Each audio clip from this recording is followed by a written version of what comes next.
Hello, I'm the real-life fake wizard. The title here is not hyperbole. Stranger Things fans are losing their minds. The finale's so bad people started to believe it was fake, and they're hiding episode 9 in their asses. That's an actual tweet about Stranger Things. Normie and casual viewers are so upset with how poorly Stranger Things ended that they're engaging in this crazed campaign online, claiming that not only was the final episode a fake out, but that there is another real finale coming soon. And this isn't a handful of people either. There are thousands of people engaging in this. They think Netflix is playing 4D chess, intentionally making a bad finale, so the good one would be more surprising.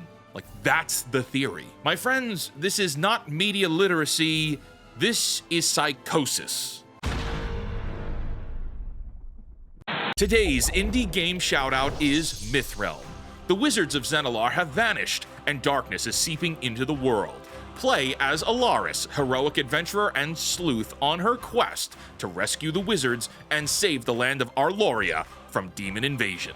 To learn more about this game and hundreds of other indie games, visit our indie discovery platform, fakeportal.com, or scan the QR code on your screen.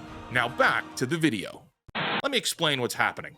Stranger Things ended on New Year's Eve 2025. The finale was polarizing. A lot of people didn't like it, myself included.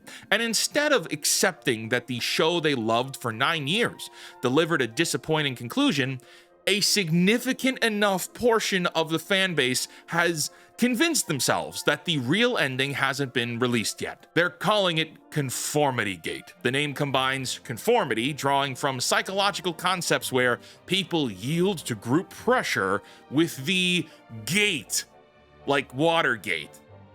How original. The theory goes like this. The finale we watched isn't the real finale. It's actually a Vecna-induced illusion. The characters conforming to normal lives, graduating high school, getting into traditional relationships, moving on from Hawkins, is proof that they're still under mind control.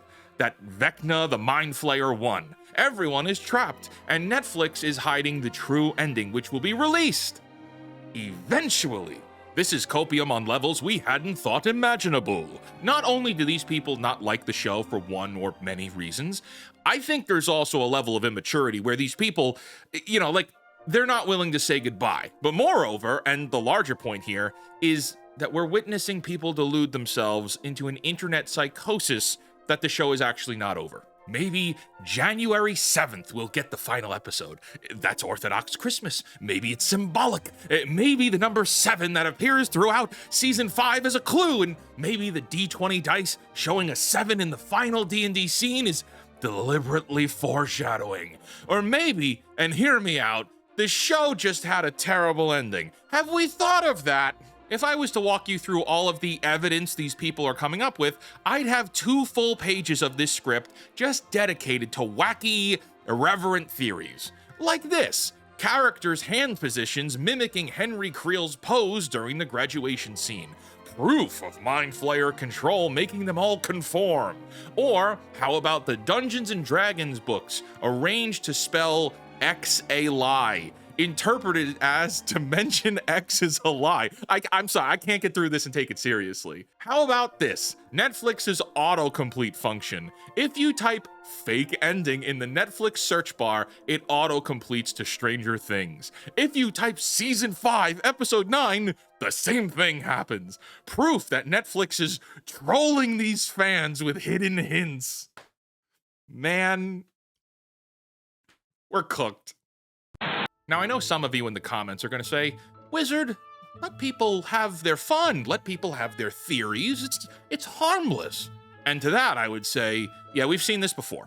We know how this ends. In 2017, BBC Sherlock aired its 4th season finale, The Final Problem.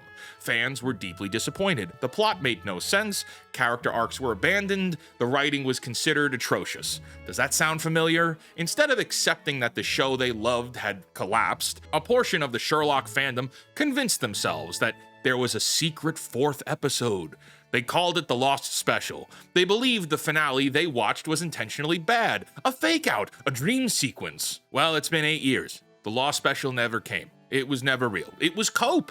The patterns are seemingly identical here. Conformity Gate is following this playbook almost exactly. January 7th will come, Netflix will announce their 2026 slate of movies and shows, Stranger Things content will not be on it, and when that happens, the theory will either die or mutate into something else. But here's really why I wanted to talk about this, because Conformity Gate isn't necessarily truly about Stranger Things. It's attached to it for sure, but it's about something much bigger. For all the Gen Z viewers, Stranger Things might be their first experience with this type of phenomenon. The show premiered in 2016. Many of them were children. They grew up with Eleven and Mike and Dustin and the party. This was their Star Wars or their Harry Potter, their cultural touchstone.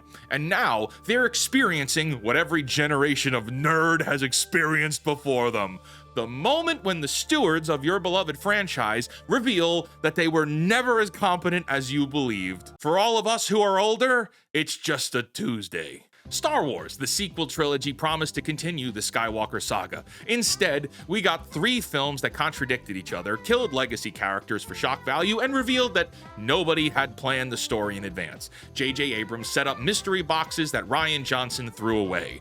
Johnson made choices that Abrams retconned in the 3rd film. The result was an incoherent mess that satisfied practically no one. Marvel, the MCU, built all the way up to Endgame, one of the most satisfying conclusions in blockbuster history.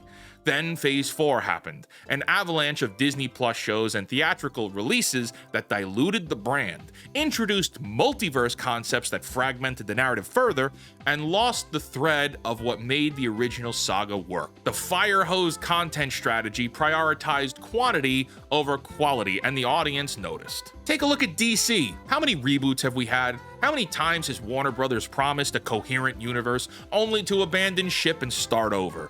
Each one promising to finally get it right. How about Star Trek? Countless seasons of content that continue to divide longtime fans over whether the franchise has or has not lost its soul. Doctor Who, decades of legacy, and now all it is ongoing debates about whether the recent eras have prioritized messaging over storytelling. Spoilers, it has. And yeah, there are different reasons as to why each franchise falls, right? Sometimes it's an egomaniac that wants to leave his mark on the world. Sometimes it's a creative team that says, screw the fans. Sometimes it's corporate overreach that hinders creativity. And sometimes it's a carte blanche blank check handed to Doofus Brothers that didn't plan this thing out from start to finish when they got the green light on season 1. I don't care if they claim this was always the ending.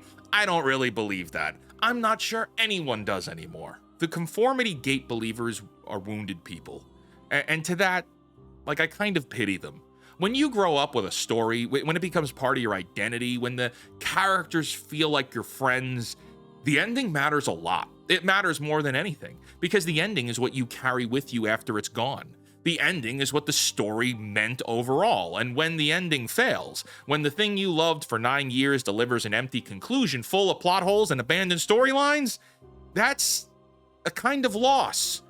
It's grief. For us older nerds, we've developed scar tissue. We've been disappointed so many times that we just expect disappointment now. We can kind of see it in the trailers early on. We go into finales with much lowered expectations than we used to. Gen Z hasn't learned that yet. Stranger Things was supposed to be different. It was this prestigious Netflix show. It had the budget, it had the time, 3 years between season 3 and 4. It had creators who seemed to care, and I'm sure they do care. They just didn't know what they were doing. If any show was going to stick the landing, it had to be this one. And it didn't. So what do you at home do with this information? Well, if you're one of these betrayed Stranger Things fans, you can keep scrolling, you can keep analyzing frame by frame, keep believing if you just find the right clue, the real ending will reveal itself. Or you could do something else. You could start telling your own stories. And I'm serious now, and also, this goes for the rest of you watching. Hollywood cannot tell good stories anymore. The evidence is overwhelming. The institutional knowledge seems to have been lost. The development processes are broken. The financial incentives prioritize safe, franchise-driven content over original storytelling. The writers' rooms are fragmented. The creative vision is diluted by committee. But here's the thing. You don't need Hollywood. There are more tools available right now than at any point in human history to learn how to make things and then create them. Writing software is free. Video editing software is free or cheap. AI tools can help you brainstorm, outline, and refine ideas. YouTube tutorials can teach you just about anything. Online communities can give you feedback. You can write stories. You can make videos. You can create video games. You can build worlds. You can do the thing that Hollywood keeps failing to do. Tell coherent stories with satisfying endings. Because, well, hopefully you plan them out from the beginning. I know it sounds intimidating. I know it sounds like a lot of work. I know it's easier to consume than to create. But consider this. The energy that Conformity Gate believers are spending analyzing each frame to find these inconsistencies, that's creative energy. That's pattern recognition. That's narrative analysis. Those are skills. What if that energy went into building something new instead of desperately trying to salvage something broken? The reality is, Stranger Things is over. The ending was what it was. The entertainment industry has failed you. Hollywood keeps destroying the franchises you love. The writers don't plan their endings, and they have no idea how to tell meaningful stories anymore. The corporations don't even care about narrative satisfaction. The stewards of legacy properties keep proving they are not up to the task, even when they're the ones who've created it, which is just mind-blowing, man.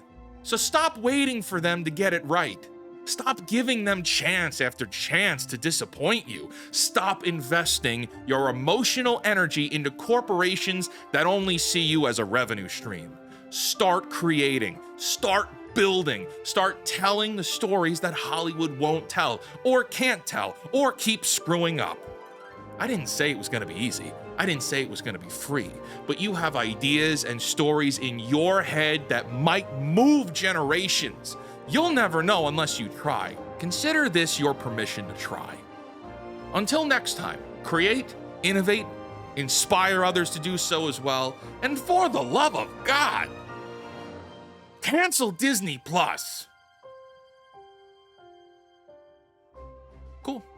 All right, that's a good one. See you later. Bye.